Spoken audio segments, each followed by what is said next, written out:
안녕하세요. 책 읽기 좋은 날입니다.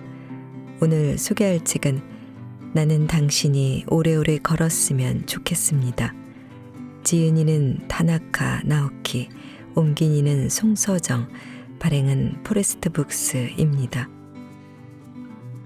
중년 이후가 되면 허리와 무릎이 아프고 혈액순환이 잘 안 되며 소화 기능이 떨어지고 이것저것 아프게 마련인데요. 전신의 근육을 골고루 활용하는 유일한 운동인 걷기만 제대로 하면 100살까지 튼튼하게 살 수 있다고 합니다. 저자는 올바른 자세로 걷기만 해도 생활습관병을 예방하고 지긋지긋한 통증에서 해방될 수 있다고 말합니다. 실제로 수술 없이 자세와 걸음걸이 교정, 근력 트레이닝만으로 수많은 환자를 치료해 일본에서 화제가 되었고 30년이 넘는 재활치료 경험과 생활 속에서 쉽게 습관화할 수 있는 걷기법을 이 책에 담았습니다. 나이가 들어도 건강한 사람들은 매일 조금씩이라도 걷습니다. 나이가 든다고 해서 모두 병에 걸리고 쇠약해지는 건 아닙니다. 당신이 계속 아픈 건 걷지 않기 때문입니다. 100명 중 99명은 아파서 못 걷는 게 아니라 걷지 않아서 아픈 것입니다. 그런데 그냥 걷기만 하면 다 되는 건 아닙니다. 같은 걸음도 올바른 자세가 중요하고 아픈 부위나 증상, 생활 습관은 사람마다 조금씩 다르기 때문에 자기에게 맞는 걷기법과 트레이닝을 해야 합니다. 걷기는 전신 근육을 균형 있게 사용하고 에너지는 적게 소비하면서 효율은 극대화할 수 있는 최고의 유산소 운동입니다. 다이어트의 기초, 만성요통과 목, 디스크 환자들의 통증 완화, 불면증과 우울증의 치료 등 몸과 마음 모두를 살리는 국민 운동입니다. 간편한 복장에 운동화를 신고 지금 당장 밖으로 나가 걸어보는 건 어떨까요? 자, 그럼 지금부터 잠시 책 속으로 들어가 보겠습니다. 오늘도 책 읽기 좋은 날과 함께 즐거운 시간 되세요. 구독, 좋아요, 알림 설정은 사랑입니다.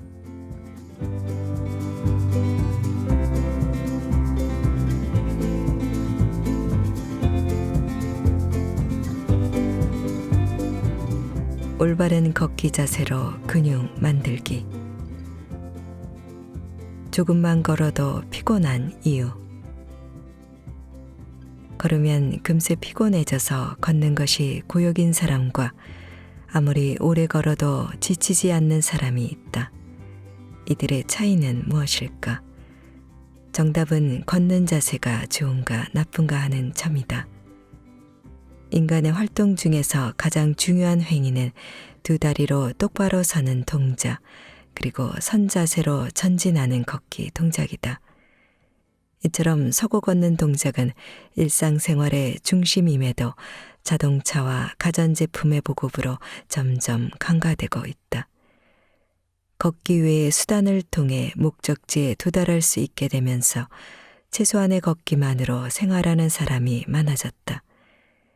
생활 속에서 걷는 일이 확 줄어든 것이다. 앞서 언급했듯이 근육은 사용하지 않으면 힘이 약해지기 마련이다. 오늘날처럼 걷기를 등한시한다면 걷는데 쓰이는 많은 근육이 약해질 수밖에 없다. 그러다 보면 인간은 언젠가 똑바로 서고 바르게 걸을 수 없게 될지도 모른다. 현대인들이 걸으면 피로를 느끼는 배경에는 걸을 기회가 줄어들어 걷기 능력이 저하됐다는 공통점이 존재한다. 그렇다면 걷기 위해 사용되는 근육의 수는 어느 정도나 될까? 걷는 행위에는 전신의 근육이 사용되며 걸을 때는 전신 근육의 3분의 2가 추진력으로 쓰인다. 전신의 근육이 400개이므로 약 260개의 근육이 걸을 때마다 쓰이는 셈이다. 아울러 두 발로 걷는 행위를 할 때는 몸을 지탱하고 균형을 맞추는 데에도 근육이 사용된다. 걷기만큼 많은 근육이 필요한 생활 속 동작도 없을 것이다. 방금도 확인했듯이 걷기를 할 때는 전신의 근육을 효과적으로 사용하게 된다. 원래 인간은 걸을 때 많은 에너지를 소비하지 않게 되어 있다. 만일 전력 질주나 육체 노동처럼 걸을 때마다 많은 에너지를 소비해야 한다면 어떤 일이 일어났겠는가? 일상적인 활동 범위가 좁아져 인류는 오래전에 지구상에서 사라졌을지도 모른다. 걷기는 전신 근육을 균형 있게 사용함으로써 에너지를 적게 소비하면서도 움직일 수 있는 효율적인 운동이자 쉽게 지치지 않는 운동이다. 얼마 걷지 못하고 금방 지치는 사람은 신체 어딘가의 근육이 항상성을 잃어 좋지 않은 상태가 되었기 때문이다. 또 걷기와 관련된 수많은 근육 중 에너지 효율이 나쁜 근육이 여러 있다는 뜻이다. 걸으면 금방 지친다는 것은 근력이 저하되었음을 보여주는 가장 확실한 신호다. 왜 나이가 들수록 걷는 게 힘들까?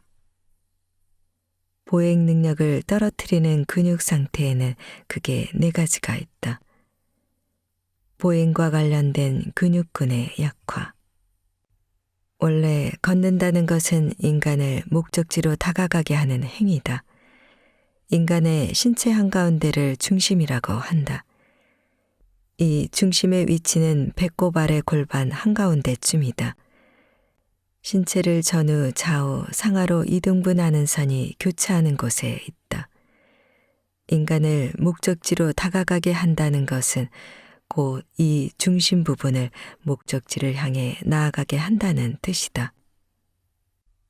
중심을 앞으로 가게 할 수 있는 근육은 엉덩이 근육인 대둔근, 다리 근육인 넙지근과 햄스트링이다. 또 한쪽 다리에서 앞으로 중심을 옮기는 동작을 할 때는 반대쪽 다리를 똑바로 세운 채 지탱해 주어야 한다. 이때 대둔근과 함께 다리 근육인 내전근과 대퇴사근이 자주 사용된다. 그것으로 끝이 아니다. 등에 있는 항중력근인 척추기립근과 고관절에 있는 장요근이 상반신을 떠받쳐주고 한쪽 다리에서 다른 쪽 다리로 중심을 이동할 때는 엉덩이 근육인 중둔근이 지지해준다. 이처럼 보행 있는 실로 많은 근육이 관여한다. 이들 근육은 몸을 움직이지 않으면 점점 쇠퇴해진다. 그러면 걸을 때 중심을 이동하는 등의 작업이 원활히 이루어지지 못해 걸음이 부자연스러워진다.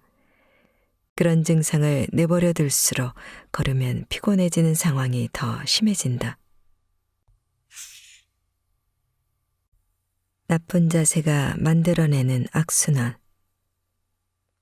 중심을 앞으로 나아가게 하는 근육인 대둔근이나 넙지근에 대해 설명했는데 이들 근육은 속근과 지근 중에서도 지속성이 있고 금방 지치지 않는 지근의 비율이 높다.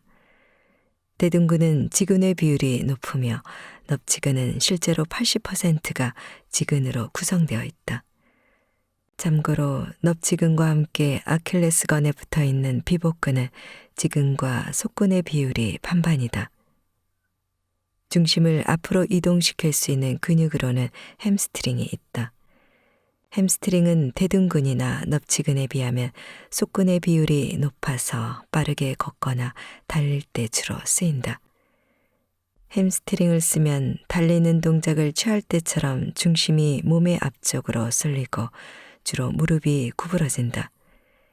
이는 대둔근이나 넙지근이 몸 뒤쪽에서 중심을 밀어내는 데 비해 햄스트링은 앞에서부터 중심을 끌어당기기 때문이다. 큰 보폭으로 무릎을 구부리고 등을 구부정하게 하면서 걷는 자세를 나쁜 자세라고 한다. 이런 자세로 걸으면 빨리 걷지 않아도 햄스트링 중심으로 근육을 사용하게 되고 넙치근 대신에 그보다 지근이 적은 비복근도 쓰게 된다. 즉, 걷는 자세가 나쁘면 원래는 지근을 많이 사용하며 걸어야 하는데 속근을 위주로 걷게 되는 것이다. 그러면 똑같은 거리, 똑같은 시간을 걸어도 무릎을 펴고 등을 똑바로 세워 바른 자세로 걷는 사람보다 일찍 지치게 된다. 앞서도 강조했듯이 나쁜 자세로 걸으면 속근을 사용하게 되고 피로해지니까 걷지 않게 된다. 걷지 않으니까 원래 걸을 때 쓰이는 대둔근이나 넙치근을 점점 더 사용하지 않게 되어 근육이 약해지는 악순환에 빠진다. 큰 보폭으로 무릎을 구부리고 등을 구부정하게 하고 걷는 나쁜 자세는 흔히 중년 이후부터 시작된다.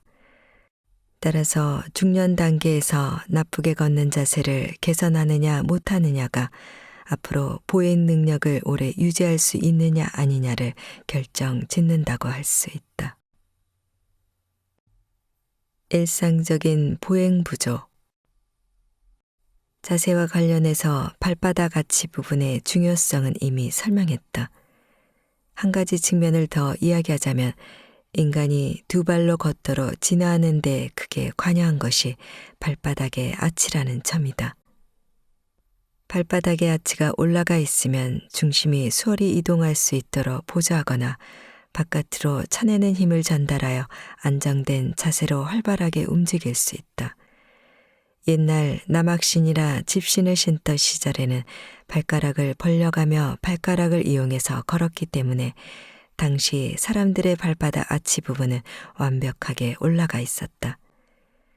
구두를 신게 된 이후부터는 굳이 발가락을 이용하지 않고도 걸을 수 있으니 다들 편한 길을 택했고 결국 아치 부분이 내려앉아 바르게 걸을 수 없는 상태로 변해가고 있다.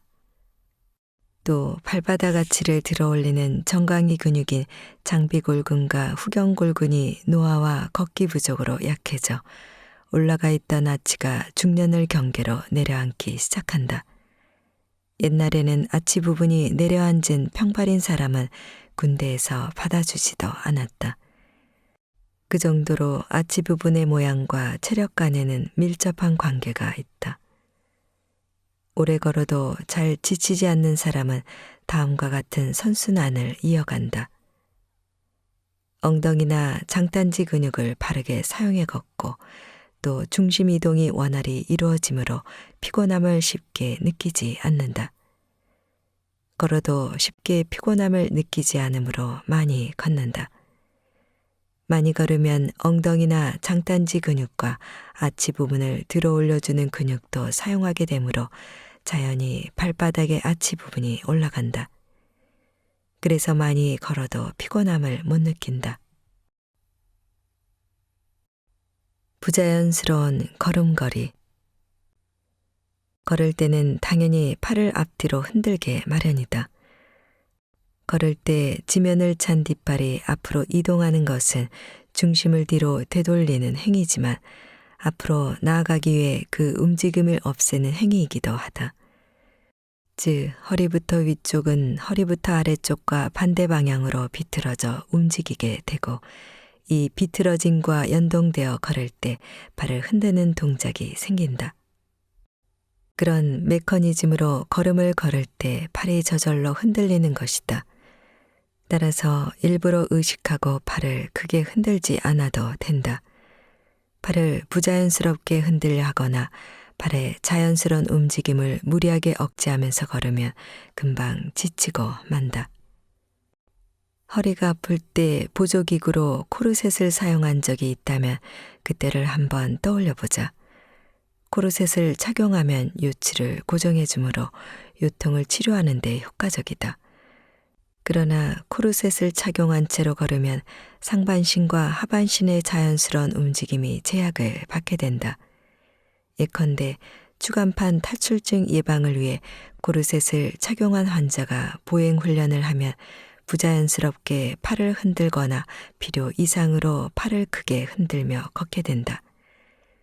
그런 식으로 걷다 보면 견갑골부터 등 부위가 스트레스를 받고 결국에는 통증을 느끼게 된다. 환자 자신은 추간판 탈출증이 재발한 것이 아닌가 걱정하겠지만 단순히 팔을 무리하게 흔들어서 생긴 증상일 뿐이다. 팔을 과도하게 흔들지 않도록 다시 보행 훈련을 받으면 통증은 사라진다. 걸을 때 팔을 부자연스럽게 흔드는 행동은 고르셋을 착용한 환자와 똑같은 상태라 볼 수 있다.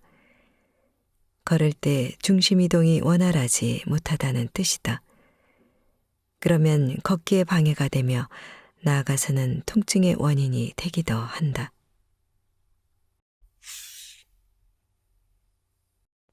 지치지 않고 오래 걷는 방법. 걸으면 금방 지치는 악순환에서 벗어나려면 일단 바르게 걷는 방법을 이해하여 몸에 익혀야 한다. 먼저 앞서 소개한 바르게 서는 자세를 따라해 본다. 즉, 귀 뒤에서 어깨를 지나 복사뼈까지 일직선이 되도록 서는 것이다. 거기서부터 중심을 이동시키는 걷기 방법이 시작된다. 바르게 걷기 위해서는 발 뒤꿈치부터 지면에 붙이고 발 뒤꿈치 발바닥의 바깥쪽 엄지발가락 아래 불룩한 부분 순으로 체중을 이동시킨 다음 엄지발가락 끝으로 지면을 차면서 앞으로 나간다. 이때 체중을 받치고 있는 무릎은 항상 쫙 편 상태를 유지한다. 교과서적인 설명이라 이를 하나씩 신체 동작에 반영하는 것이 어려울 수도 있다. 이 동작을 좀 더 간단히 실천하려면 앞발은 발 뒤꿈치부터 붙이고 뒷발은 엄지발가락으로 확실하게 차내면 된다. 발 뒤꿈치를 꼭 붙이고 엄지발가락으로 바닥을 찬다면 대체로 올바른 걷기법이다. 발 뒤꿈치부터 붙이고 중심을 이동시키면 무릎이 저절로 펴지고 쉽게 지치지 않고 걸을 수 있다. 이는 발바닥의 엄지발가락 주변에 대부분 분포하는 메카노리셉터가 자극을 받아 수많은 근육의 활동성이 상승하기 때문이다. 메카노리셉터는 뇌에 자극을 전달하는 감각 센서로 몸 전체에 분포한다. 발바닥에서는 주로 엄지발가락 주변에 분포해 바르게 운동할 수 있도록 도와준다. 의식적으로 발 뒤꿈치부터 지면에 대고 엄지발가락 끝으로 확실히 차면서 걷는다. 이것이 지치지 않고 바르게 걷는 비결이다. 중년 이후에 생기는 잘못된 걷기법. 앞서 제시한 올바른 걷기법과 비교하지 않더라도 자신의 걷기 자세가 잘못되었다는 사실을 어렴풋이나마 알고 있는 사람도 많을 것이다. 걸음을 걸을 때는 수많은 근육이 사용되며 그 근육들은 걸을 때의 버릇, 걷는 속도, 신는 신발에 따라 달라진다. 그러므로 어딘가에서 하나만 잘못되어도 틀린 걷기법이 되고 만다. 중년 이후에 주로 생기는 잘못된 걷기법에는 크게 다음에 3가지가 있다. 무릎을 구부린 채로 걷기, 상체를 좌우로 크게 흔들며 걷기, 필요 이상으로 발을 들어 올리며 걷기. 자신이 평소 걷는 방식이 여기에 해당한다면 원인을 먼저 이해해야 한다. 그러면 걷는 법을 기초로 어느 근육이 약해져 있는지를 알아낼 수 있다. 첫째, 무릎을 구부린 채로 걷는 사람은 일단 앞으로 구부정하게 서 있는 자세에서 출발했을 것이다. 또 걸을 때의 보폭이 너무 커도 무릎이 구부러진다.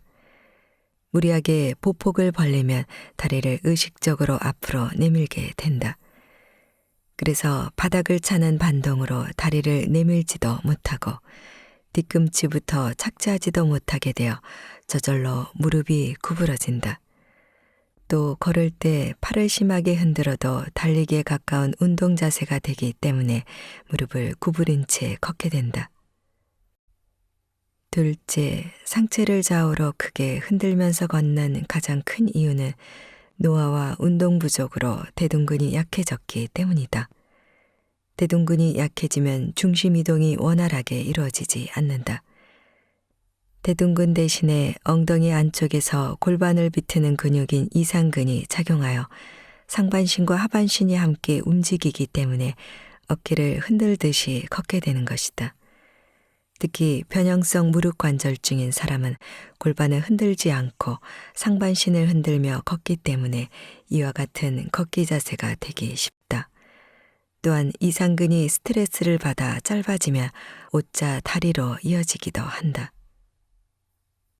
셋째, 필요 이상으로 발을 들어 올리며 걷는 사람은 일단 뭔가에 걸려 넘어지기 쉽다. 자신은 절대 발을 높이 올릴 생각이 없음에도 엄지발가락으로 지면을 확실히 차지 않고 발바닥으로 지면을 누르려 하기 때문에 결과적으로 발을 높이 들어 올리게 된다. 이러한 걷기 자세는 앞으로 나아갈 때 넙치근을 사용하지 않고 장단지 위쪽의 비복근을 사용하게 되므로 넘어지기 쉽다. 게다가 발을 들어 올릴 때는 대요근을 이용하므로 상체가 앞으로 구부정해져서 넘어지기 쉽다. 구부정한 상체를 세우는 뒤로 걷기. 지금까지 살펴봤듯이 중노년층에서 눈에 띄는 잘못된 걷기법은 원활하지 못한 중심 이동과 큰 관련이 있다. 그렇지만 이제까지 무의식적으로 해왔던 보행 시의 중심 이동을 조정하기란 쉬운 일이 아니다. 이때 유용한 방법이 뒤로 걷기 트레이닝이다. 걸으면서 중심을 이동하는 동작을 할 때는 대둔근과 넙치근을 단련하는 것이 중요하므로 앞서 소개한 근력 트레이닝을 하면 좋다. 뒤로 걷기 트레이닝도 대둔근과 넙치근을 단련하는 데 매우 효율적이다. 뒤로 걷기를 통해 두 근육이 단련되면 중심 이동이 원활해져 무릎이 펴진 자세로 바르게 걸을 수 있다.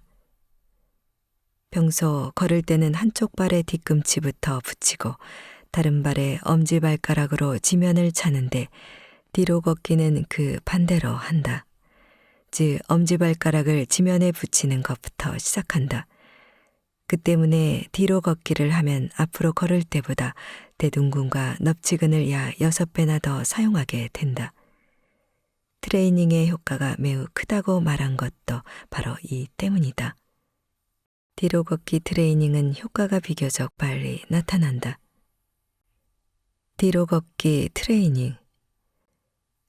보폭을 크게 해서 다리를 뒤로 당기고 무릎을 편 채 뒤로 걷는다. 발끝부터 착지하고 엄지발가락으로 지면을 차며 뒤로 걷는다. 허벅지, 엉덩이에 힘이 들어 있음을 의식하며 천천히 체중을 이동한다. 신발을 신어도 좋고 맨발이라도 관계없다. 1회에 1분 정도씩 하루에 10회 정도 한다. 뒤로 걷기 트레이닝을 꾸준히 하면 힙업과 오자다리 교정 효과도 있다. 예전에 한 잡지에 걷는 방법 레슨이라는 코너를 통해 한 수필가에게 이 방법을 알려준 적이 있다. 본인도 인정할 정도로 그녀의 자세는 상체가 앞으로 기울어 구부정했고 걸을 때도 무릎을 굽힌 채로 걸었다.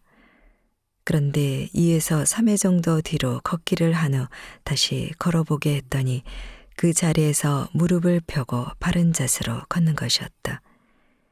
이처럼 뒤로 걷기 트레이닝은 좀처럼 개선되지 못했던 나쁜 걷기 습관을 저절로 교정해준다. 물론 이 트레이닝은 한 번 하고 끝내는 것이 아니라 적어도 한 달 동안은 매일 계속해야 한다. 하루에 1만 보를 걸어야 할까? 걷기를 통해 근육이 강화되면 다른 근육에 미치는 파급 효과도 커서 온몸의 혈액순환이 좋아지고 신진대사가 촉진된다. 걷기는 현대인의 걷기 부족을 보충하는 유산소 운동의 핵심으로 꼽히고 있다. 많은 이들이 하루에 1만 보를 걸어야 한다고 하는데 과연 그럴 필요가 있을까? 일본 후생노동성이 발표한 2002년 국민영양조사 결과를 보면 70세 이상에서 걸음수가 급격히 줄어든다. 60대까지는 큰 변화가 없기 때문에 이 나이까지는 의외로 많이 걷는다고 생각할지도 모르겠다. 그러나 이는 어디까지나 평균값이다. 각각의 나이대에서는 걷기 붐의 편승에 하루에 1만 5천 보나 걷는 사람이 있는가 하면 4천 보 정도만 걷는 사람도 상당수 있다.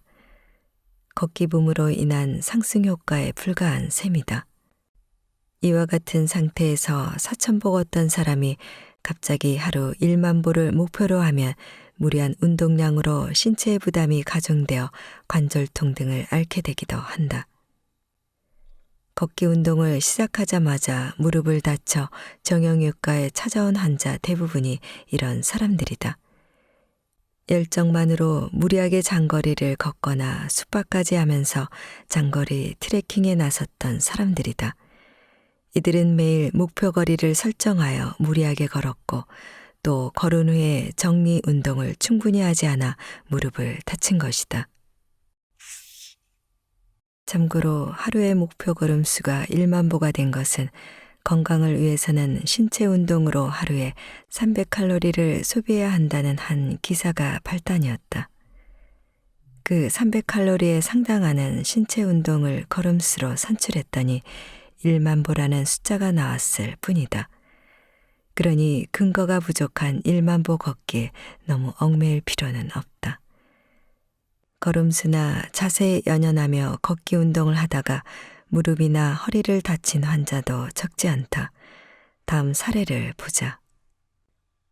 걷기 장애를 이겨낸 50세 남성.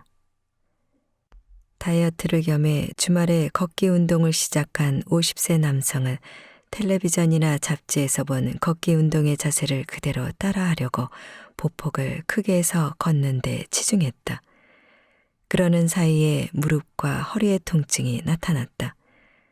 같이 운동하는 동료에게 이야기했더니 처음 시작하면 누구나 경험하는 근육통이죠. 계속 하다 보면 낫습니다. 라고 하더란다. 하지만 시간이 지나도 통증은 사라지지 않았고 결국엔 평소에 걷는 것보다 힘들어져 우리 병원을 찾아왔다. 이 남성이 원래 어떤 자세로 걸었는지는 모르겠지만 무리하게 큰 보폭으로 걸었던 점이 역효과를 낸 것만은 확실하다. 그는 발 뒤꿈치로 정확히 착지하지 못해 무릎이 구부러졌다. 그 상태로 걷기를 계속하다가 결국 무릎 통증이 발생한 것이다. 게다가 아픈 무릎을 커버하며 걷느라 허리를 많이 사용한 탓에 요통까지 발생했다. 나는 걷기 운동을 당장 그만두게 하고 평소 걸을 때 엄지발가락으로 확실히 지면을 차면서 발 뒤꿈치부터 착지하는 바른 걷기법을 알려주었다. 또 무릎과 허리의 염증이 나은 후에는 뒤로 걷기 트레이닝을 하게 했다. 그 결과 무릎이 펴지고 바른 자세로 걸을 수 있도록 개선되었다. 걷기 운동을 할 때는 걸음수나 거리, 자세 등에 얽매이기보다 전신의 근육을 골고루 사용한다는 점이 중요하다. 걸음수 등의 숫자를 목표로 삼을 필요는 없으며 걸은 후에 살짝 땀이 날 정도면 딱 적당하다.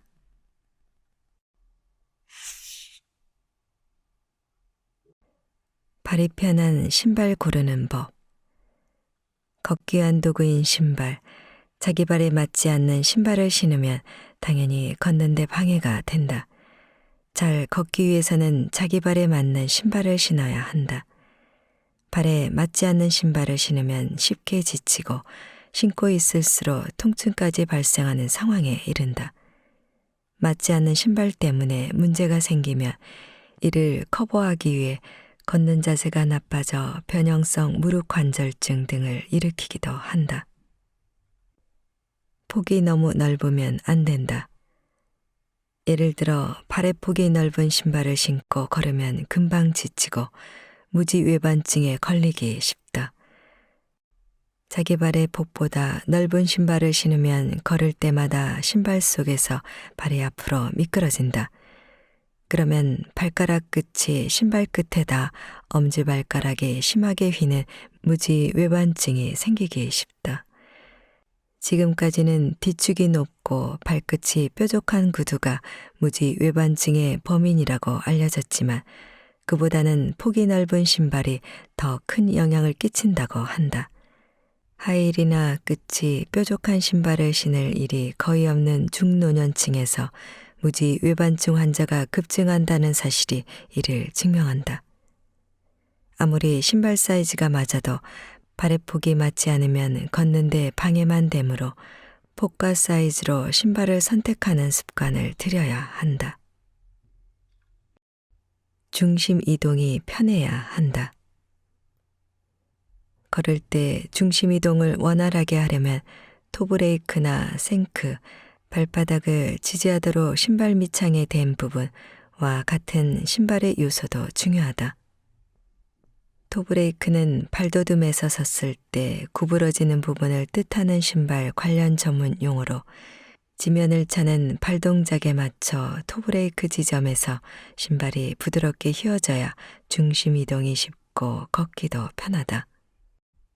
중심 이동을 쉽게 하기 위해서는 신발의 뒤꿈치 부분이 발을 꽉 감쌀 정도로 적당히 딱딱해야 하고 바닥을 차는 동작을 보조하기 위해 신발 밑창도 적절하게 딱딱하고 탄력이 있어야 한다. 신발 안에서 발가락을 움직일 수 있을 만큼 약간 여유도 있어야 한다. 요즘 가벼운 신발을 좋은 신발이라고 내세우기도 한다. 그런데 경량화를 위해 신발 바닥에 생크라는 강철을 대지 않으면 중심을 제대로 이동하기가 어렵다. 발바닥 중앙에 움푹 들어간 곳이 걸을 때마다 구부러지기 때문이다. 생크는 체중을 지탱하고 발바닥 중앙의 펜 부분을 보호해주며 바닥을 찰 때 보조하는 중요한 역할을 한다. 그러므로 가볍게 만들기 위해 생크를 넣지 않은 신발이라면 좀 더 고민해보기 바란다. 걷기에 적합한 신발은 아니다. 신발을 고를 때는 지금까지 말한 내용을 확인해서 걷기 능력을 키우는 데 도움이 되는 것으로 선택하자. 굽이 높다고 모두 나쁜 신발은 아니다. 앞에서도 언급했듯이 하이힐을 신으면 무지외반증에 걸리기 쉽다고 알려져 있다. 그런데 농촌의 남성 고령자에게도 매우 높은 확률로 무지외반증이 발견된다. 설마 그분들이 밤마다 여장에 하이힐을 즐길 리는 없을 테고 특수한 신발을 신고 농사를 짓는다는 소리도 들어본 적이 없다. 평범한 장화를 신고 농사일을 할 뿐이다. 문제는 이 장화와 고령자 특유의 구부정한 자세에 있었다. 사람의 자세와 중심 이동 간에는 밀접한 관계가 있어서 상체가 구부정해질수록 중심이 전방으로 이동해 간다. 중심이 이동하는 데 따라 발 역시 중앙부에서 앞쪽으로 이동해 가는 것이다. 그 결과 발가락 사이가 벌어지는 형태로 발이 변형된다. 특히 장화는 발을 고정하는 기능을 거의 하지 않기 때문에 신고 있으면 발 전체가 앞으로 미끄러져 간다. 그러면 발가락이 벌어진 상태가 장시간 지속되고 계속 되풀이되는 동안 엄지발가락이 극단적으로 안쪽으로 휘어져 무지외반증에 걸린다. 즉 하이힐을 신지 않아도 무지외반증에 걸릴 수 있다. 참고로 일본의 역학조사 결과 등에 따르면 무지외반증 발생률과 하이힐을 신은 시간 사이에는 기존에 알려져 있던 만큼의 상관관계가 없다는 사실이 밝혀지기도 했다. 하이힐이라도 앞으로 미끄러지지 않도록 발등 부분이 제대로 고정되고 구두 밑바닥에 커브가 있으며 발에 잘 맞는다면 무지외반증을 그다지 유발하지 않는다고 한다. 이제 너는 하이힐 탓을 하지 않아도 될 것이다. 하지만 뒤쪽 부분이 지나치게 가는 하이힐만은 예외다. 이 구두는 능숙하게 신는 일 자체가 어려울 뿐 아니라 염좌 위험 등 스트레스가 측면 방향으로 크게 작용하므로 권하지 않는다. 정확하게는 뒤축의 높이가 5cm 이상을 하이힐, 3에서 5cm를 미들힐, 3cm 이하를 노힐이라고 부르는데 이 중에서 미드힐까지가 건강에 해가 없다는 연구 결과도 있다. 나이와 상관없이 대부분 여성은 구두에 뒷굽이 어느 정도 있는 편이 낫다고 생각한다. 굽이 높으면 발뒤꿈치의 위치가 발가락 끝보다 높아지므로 아치 부분을 들어 올리게 된다. 그리고 넙치근이나 대둔근 같은 다리 근육을 효율적으로 사용할 수 있어 자세에도 좋은 영향을 준다. 또한 굽이 있는 구두를 신고 걸으면 발가락 끝이 바닥을 강하게 밀어 붙인다. 이는 발끝 센서의 작용을 원활하게 하므로 걷기의 균형 능력을 키우는 데도 효과적이다. 동양에서는 너무 높은 뒷굽은 나쁜 것으로 취급하지만 서양에서는 나이 들어서도 자기 발로 건강하게 걸을 수 있는 여성일수록 굽이 높은 구두를 오래 신어왔다는 데이터도 있다.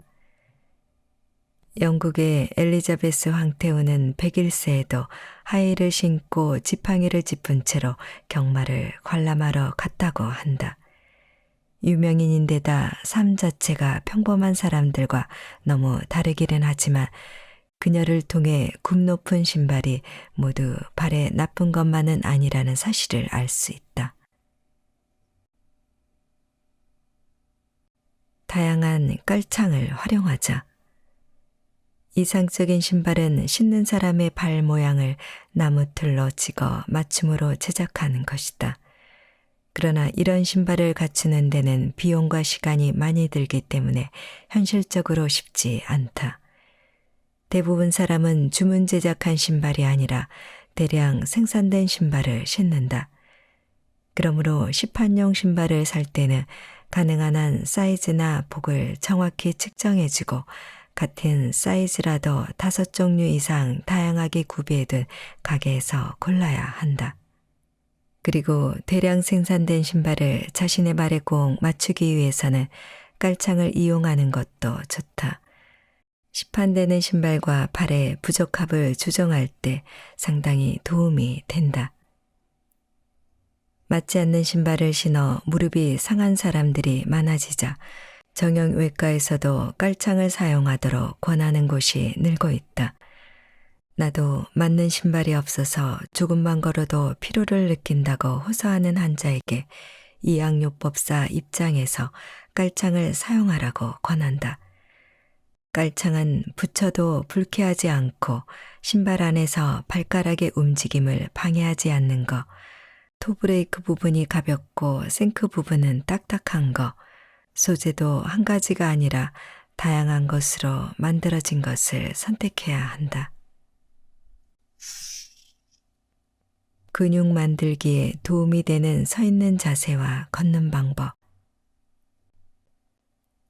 지금부터라도 자세와 걷는 방법을 재점검하자. 똑바로 서고 바르게 걷는 데 큰 도움이 된다. 오래 앉아 있거나 조금만 걸어도 피곤함을 느끼는 것은 근육이 부족하다는 증거다. 피곤함을 느끼지 않고 걸으려면 앞발은 뒤꿈치부터 확실히 붙이고 뒷발은 엄지발가락으로 지면을 찬다. 중년 이후부터는 얼마나 많이 걷느냐보다 얼마나 올바른 자세로 걷느냐가 더 중요하다. 건강한 걷기를 위해 중심 이동이 편한 신발을 선택해야 한다.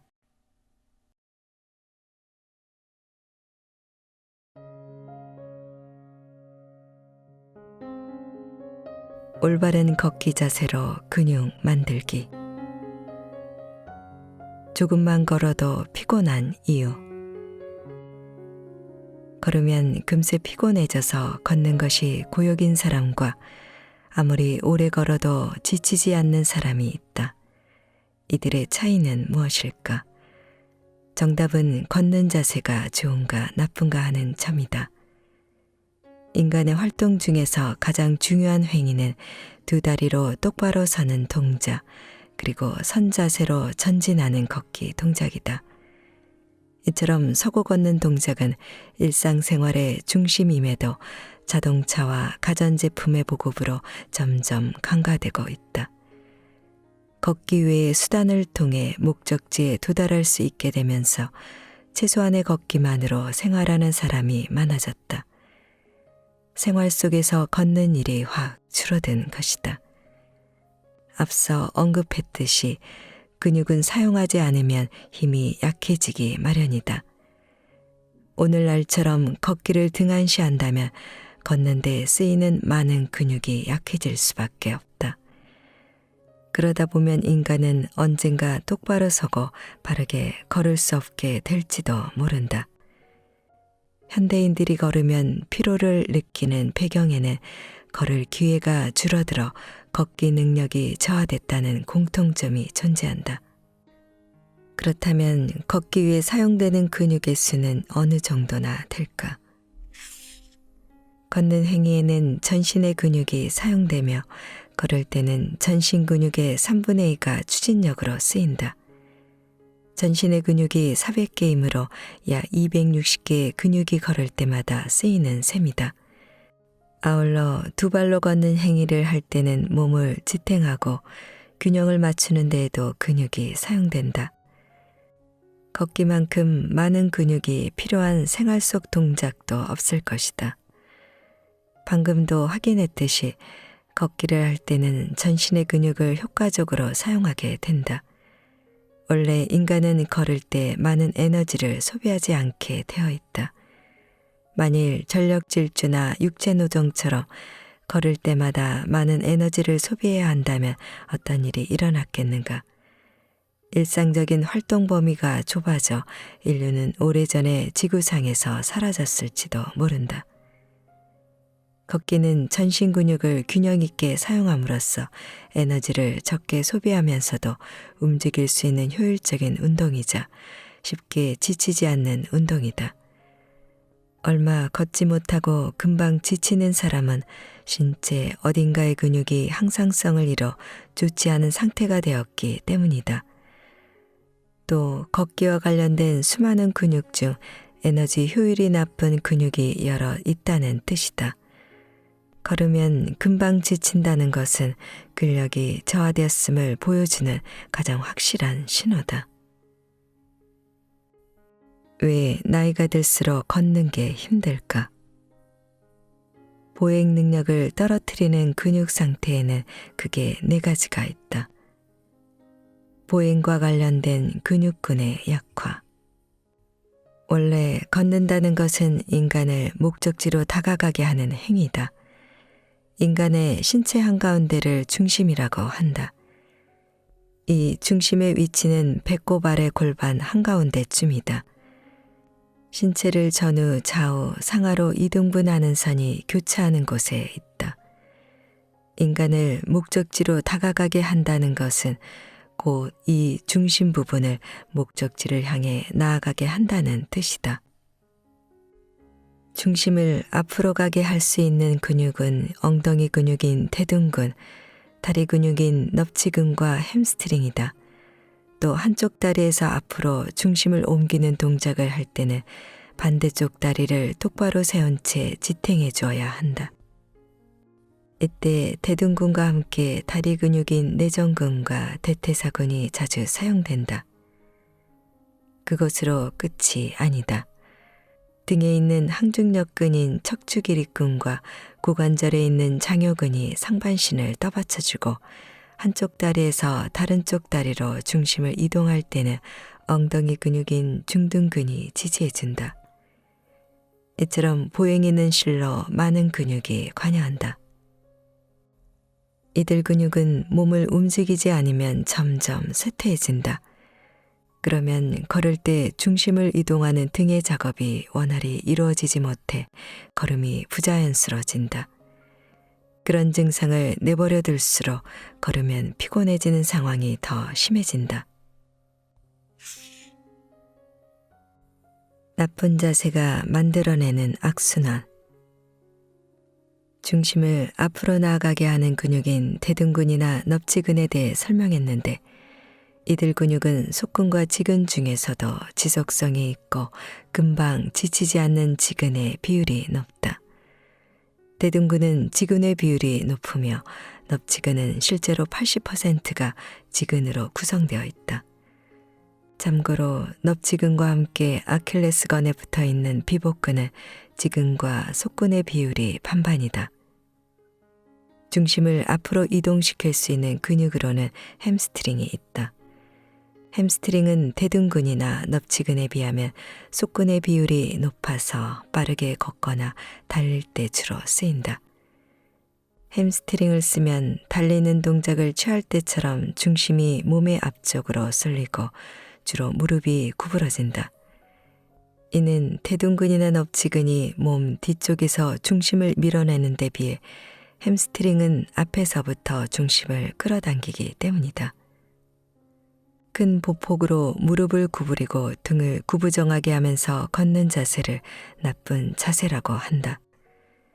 이런 자세로 걸으면 빨리 걷지 않아도 햄스트링 중심으로 근육을 사용하게 되고 넙지근 대신에 그보다 지근이 적은 비복근도 쓰게 된다. 즉, 걷는 자세가 나쁘면 원래는 지근을 많이 사용하며 걸어야 하는데 속근을 위주로 걷게 되는 것이다.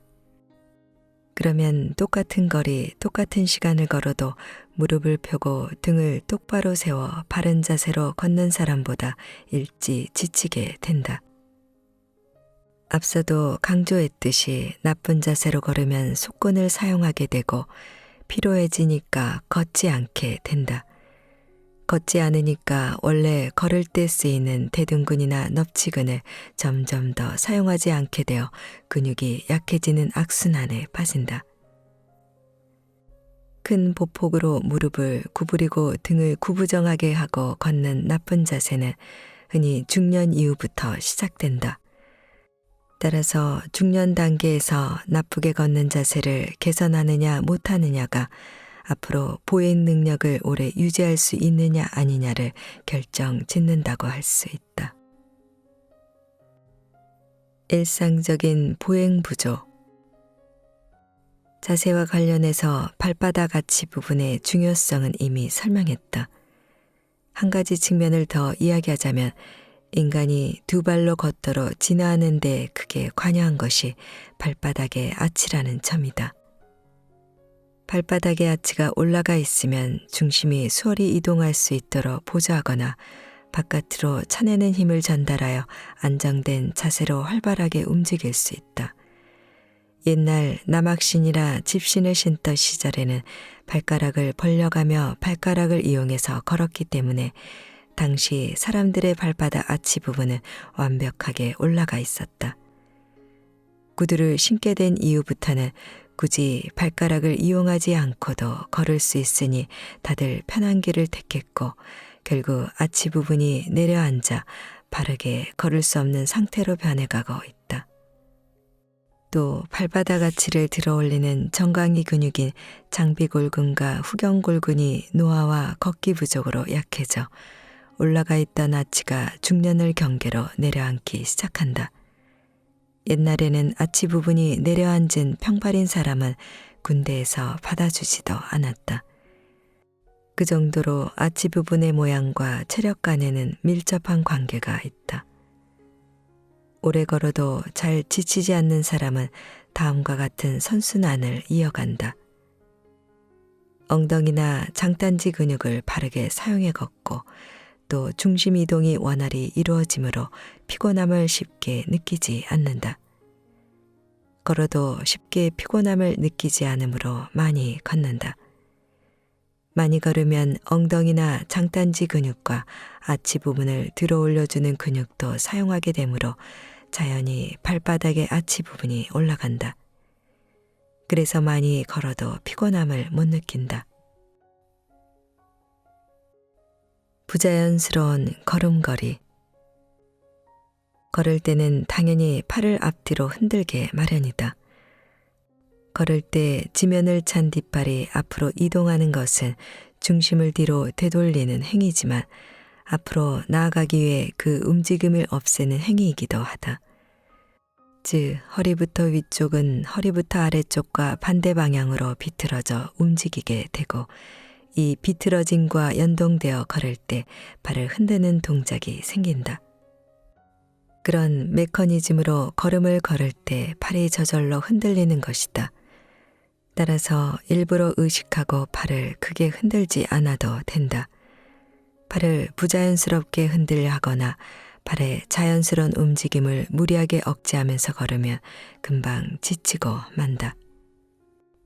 허리가 아플 때 보조기구로 코르셋을 사용한 적이 있다면 그때를 한번 떠올려 보자.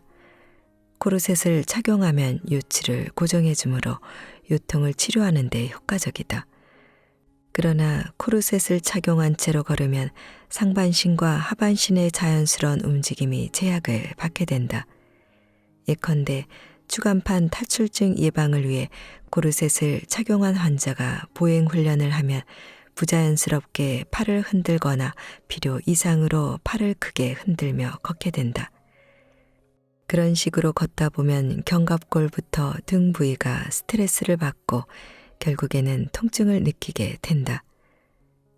환자 자신은 추간판 탈출증이 재발한 것이 아닌가 걱정하겠지만 단순히 팔을 무리하게 흔들어서 생긴 증상일 뿐이다. 팔을 과도하게 흔들지 않도록 다시 보행 훈련을 받으면 통증은 사라진다. 걸을 때 팔을 부자연스럽게 흔드는 행동은 코르셋을 착용한 환자와 똑같은 상태라 볼 수 있다. 걸을 때 중심 이동이 원활하지 못하다는 뜻이다. 그러면 걷기에 방해가 되며 나아가서는 통증의 원인이 되기도 한다.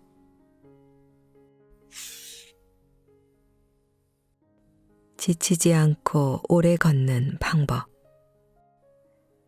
걸으면 금방 지치는 악순환에서 벗어나려면 일단 바르게 걷는 방법을 이해하여 몸에 익혀야 한다. 먼저 앞서 소개한 바르게 서는 자세를 따라해 본다. 즉, 귀 뒤에서 어깨를 지나 복사뼈까지 일직선이 되도록 서는 것이다. 거기서부터 중심을 이동시키는 걷기 방법이 시작된다. 바르게 걷기 위해서는 발 뒤꿈치부터 지면에 붙이고 발 뒤꿈치, 발바닥의 바깥쪽, 엄지발가락 아래 불룩한 부분 순으로 체중을 이동시킨 다음 엄지발가락 끝으로 지면을 차면서 앞으로 나간다. 이때 체중을 받치고 있는 무릎은 항상 쫙 편 상태를 유지한다. 교과서적인 설명이라 이를 하나씩 신체 동작에 반영하는 것이 어려울 수도 있다. 이 동작을 좀 더 간단히 실천하려면 앞발은 발 뒤꿈치부터 붙이고 뒷발은 엄지발가락으로 확실하게 차내면 된다. 발 뒤꿈치를 꼭 붙이고 엄지발가락으로 바닥을 찬다면 대체로 올바른 걷기법이다. 발 뒤꿈치부터 붙이고 중심을 이동시키면 무릎이 저절로 펴지고 쉽게 지치지 않고 걸을 수 있다. 이는 발바닥의 엄지발가락 주변에 대부분 분포하는 메카노리셉터가 자극을 받아 수많은 근육의 활동성이 상승하기 때문이다.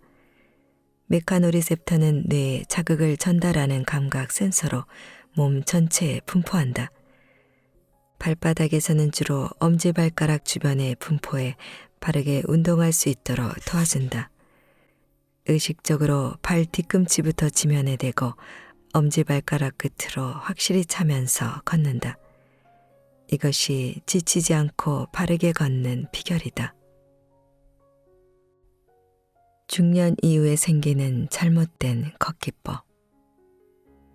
앞서 제시한 올바른 걷기법과 비교하지 않더라도 자신의 걷기 자세가 잘못되었다는 사실을 어렴풋이나마 알고 있는 사람도 많을 것이다.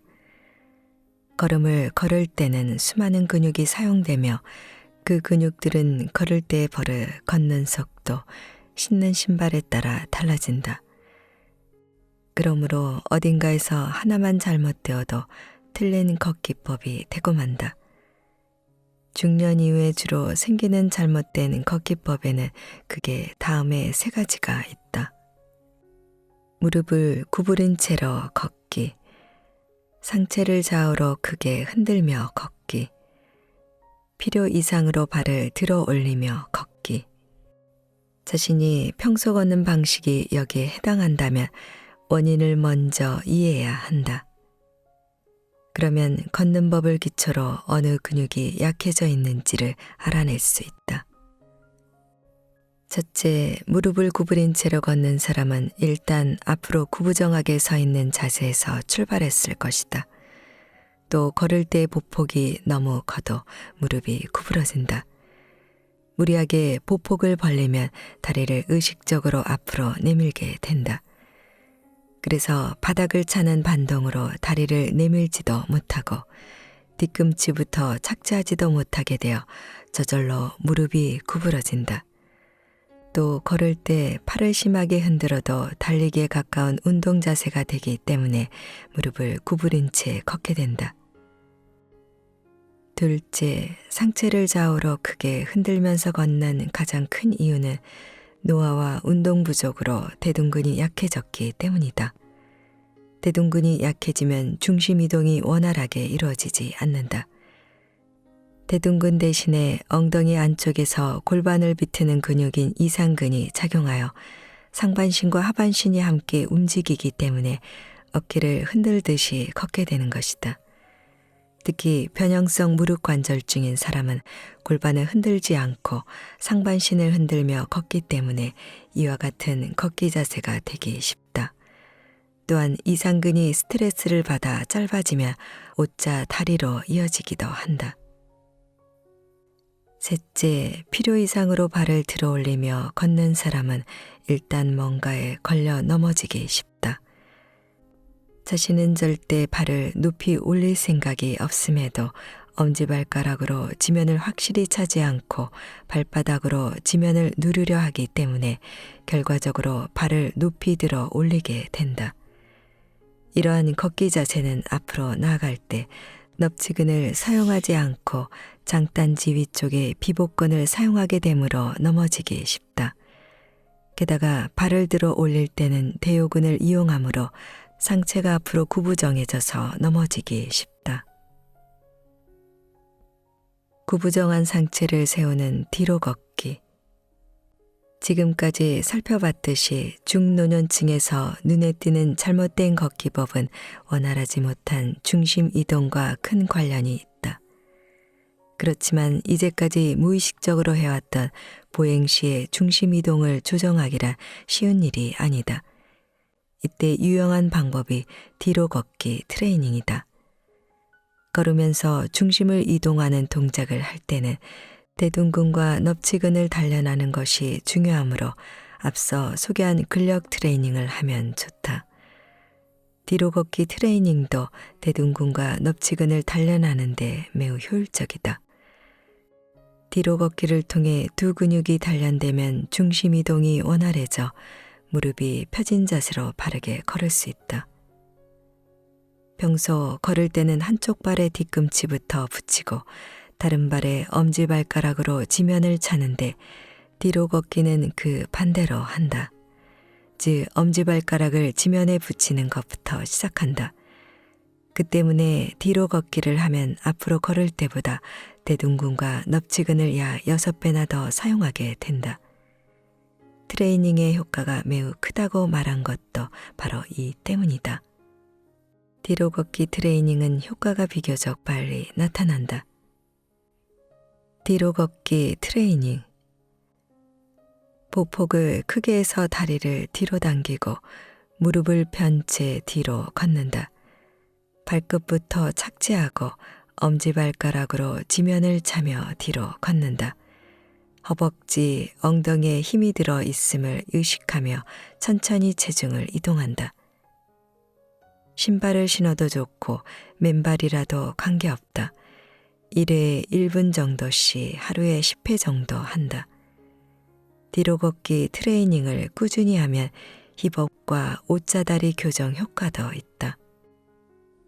예전에 한 잡지에 걷는 방법 레슨이라는 코너를 통해 한 수필가에게 이 방법을 알려준 적이 있다. 본인도 인정할 정도로 그녀의 자세는 상체가 앞으로 기울어 구부정했고 걸을 때도 무릎을 굽힌 채로 걸었다.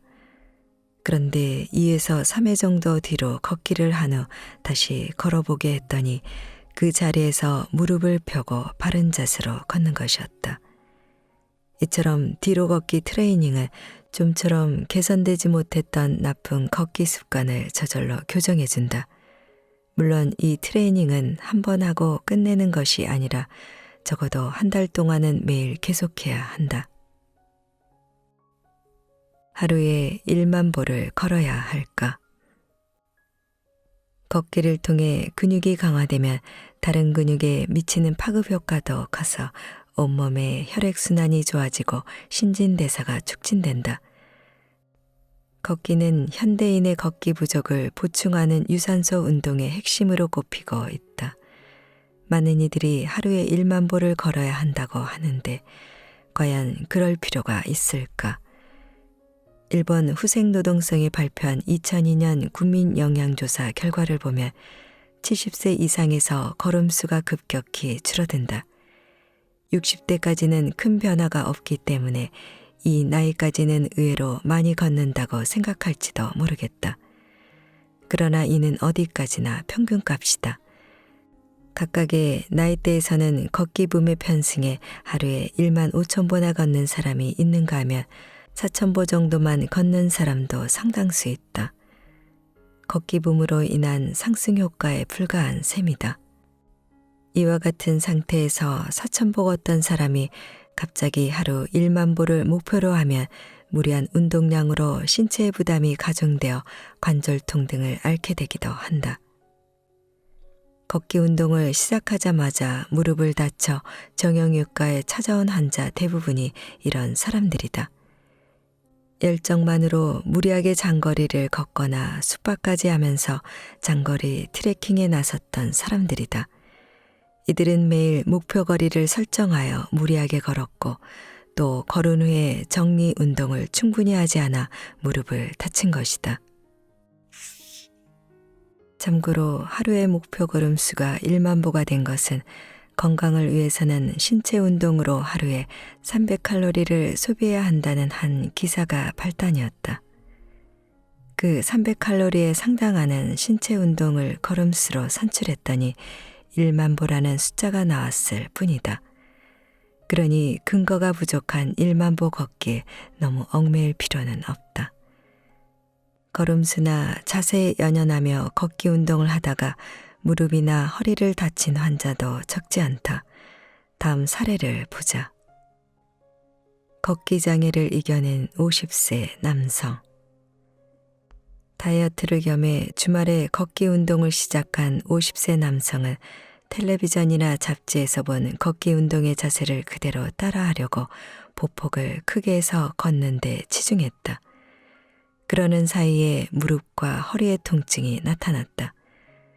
같이 운동하는 동료에게 이야기했더니 처음 시작하면 누구나 경험하는 근육통이죠. 계속 하다 보면 낫습니다. 라고 하더란다. 하지만 시간이 지나도 통증은 사라지지 않았고 결국엔 평소에 걷는 것보다 힘들어져 우리 병원을 찾아왔다. 이 남성이 원래 어떤 자세로 걸었는지는 모르겠지만 무리하게 큰 보폭으로 걸었던 점이 역효과를 낸 것만은 확실하다. 그는 발 뒤꿈치로 정확히 착지하지 못해 무릎이 구부러졌다. 그 상태로 걷기를 계속하다가 결국 무릎 통증이 발생한 것이다. 게다가 아픈 무릎을 커버하며 걷느라 허리를 많이 사용한 탓에 요통까지 발생했다. 나는 걷기 운동을 당장 그만두게 하고 평소 걸을 때 엄지발가락으로 확실히 지면을 차면서 발 뒤꿈치부터 착지하는 바른 걷기법을 알려주었다. 또 무릎과 허리의 염증이 나은 후에는 뒤로 걷기 트레이닝을 하게 했다. 그 결과 무릎이 펴지고 바른 자세로 걸을 수 있도록 개선되었다. 걷기 운동을 할 때는 걸음수나 거리, 자세 등에 얽매이기보다 전신의 근육을 골고루 사용한다는 점이 중요하다. 걸음수 등의 숫자를 목표로 삼을 필요는 없으며 걸은 후에 살짝 땀이 날 정도면 딱 적당하다.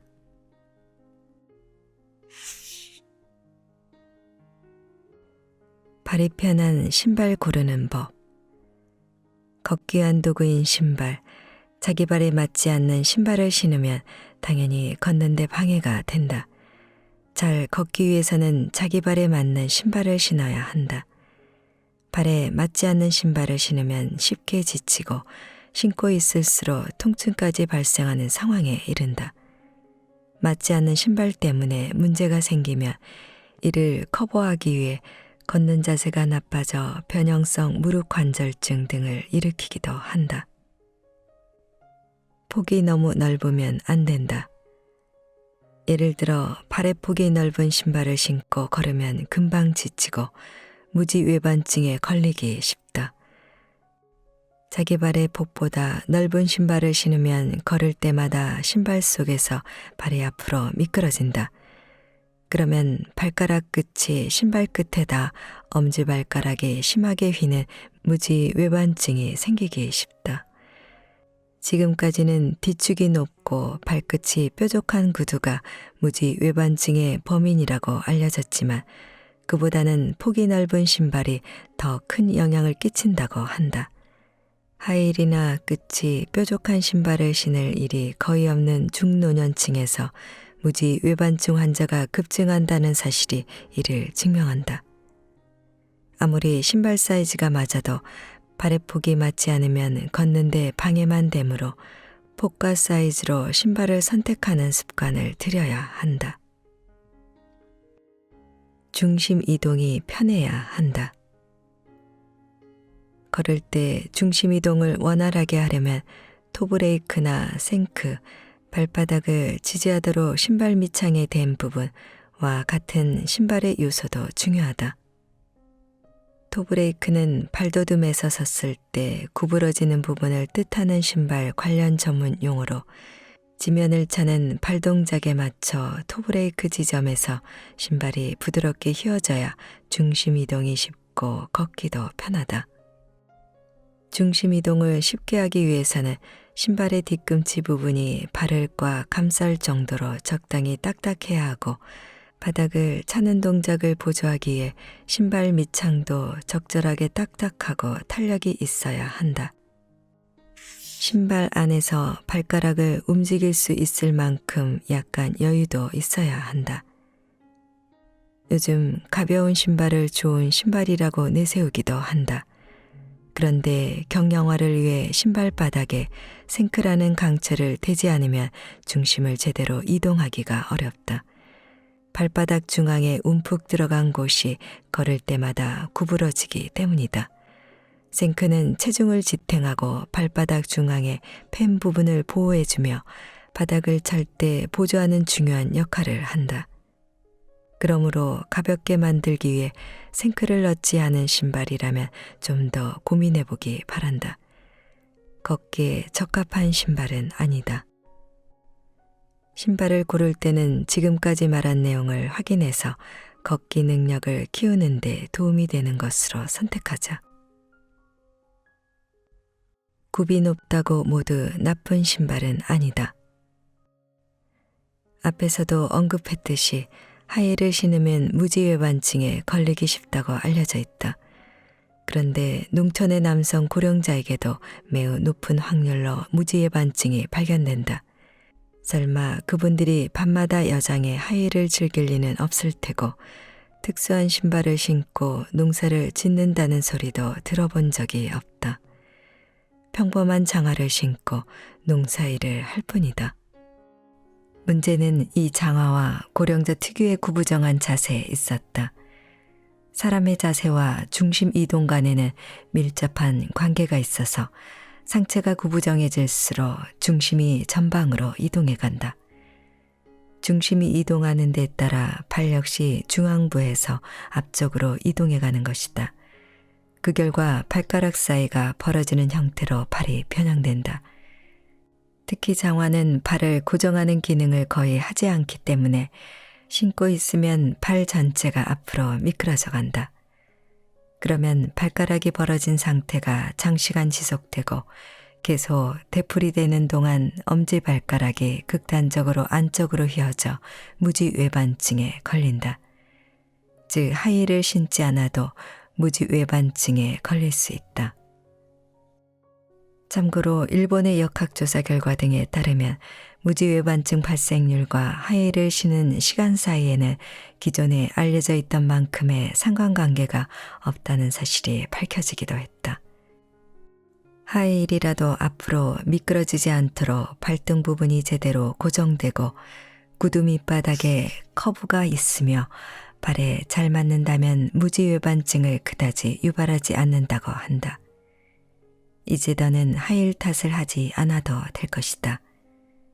하지만 뒤쪽 부분이 지나치게 가는 하이힐만은 예외다. 이 구두는 능숙하게 신는 일 자체가 어려울 뿐 아니라 염좌 위험 등 스트레스가 측면 방향으로 크게 작용하므로 권하지 않는다. 정확하게는 뒤축의 높이가 5cm 이상을 하이힐, 3에서 5cm를 미들힐, 3cm 이하를 노힐이라고 부르는데 이 중에서 미드힐까지가 건강에 해가 없다는 연구 결과도 있다. 나이와 상관없이 대부분 여성은 구두에 뒷굽이 어느 정도 있는 편이 낫다고 생각한다. 굽이 높으면 발 뒤꿈치의 위치가 발가락 끝보다 높아지므로 아치 부분을 들어 올리게 된다. 그리고 넙치근이나 대둔근 같은 다리 근육을 효율적으로 사용할 수 있어 자세에도 좋은 영향을 준다.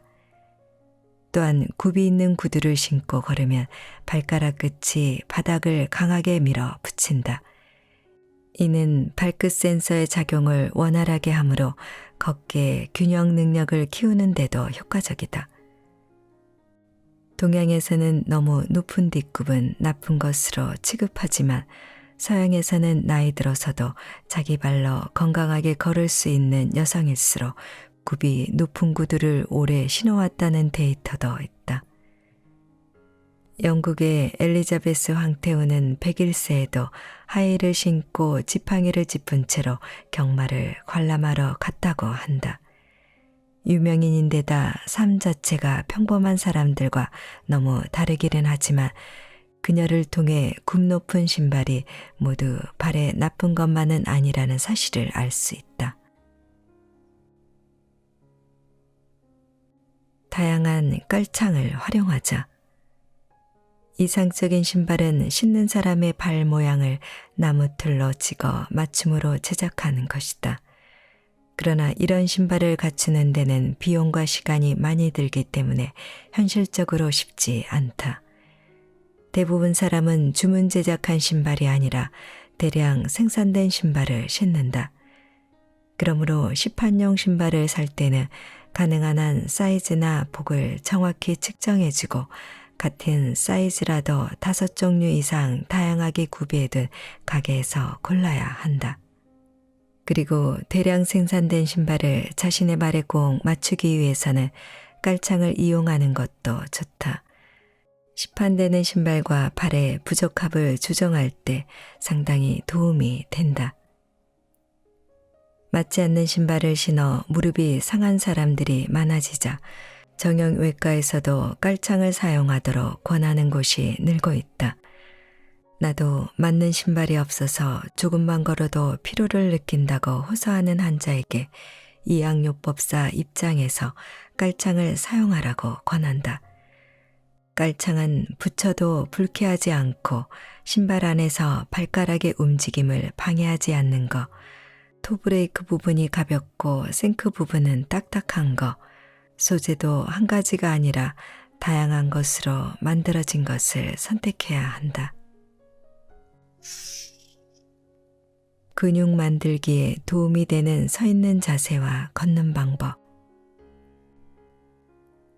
지금부터라도 자세와 걷는 방법을 재점검하자. 똑바로 서고 바르게 걷는 데 큰 도움이 된다. 오래 앉아 있거나 조금만 걸어도 피곤함을 느끼는 것은 근육이 부족하다는 증거다. 피곤함을 느끼지 않고 걸으려면 앞발은 뒤꿈치부터 확실히 붙이고 뒷발은 엄지발가락으로 지면을 찬다. 중년 이후부터는 얼마나 많이 걷느냐보다 얼마나 올바른 자세로 걷느냐가 더 중요하다. 건강한 걷기를 위해 중심 이동이 편한 신발을 선택해야 한다.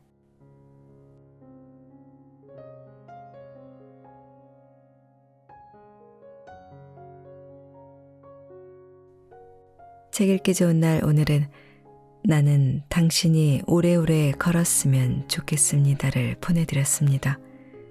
감사합니다.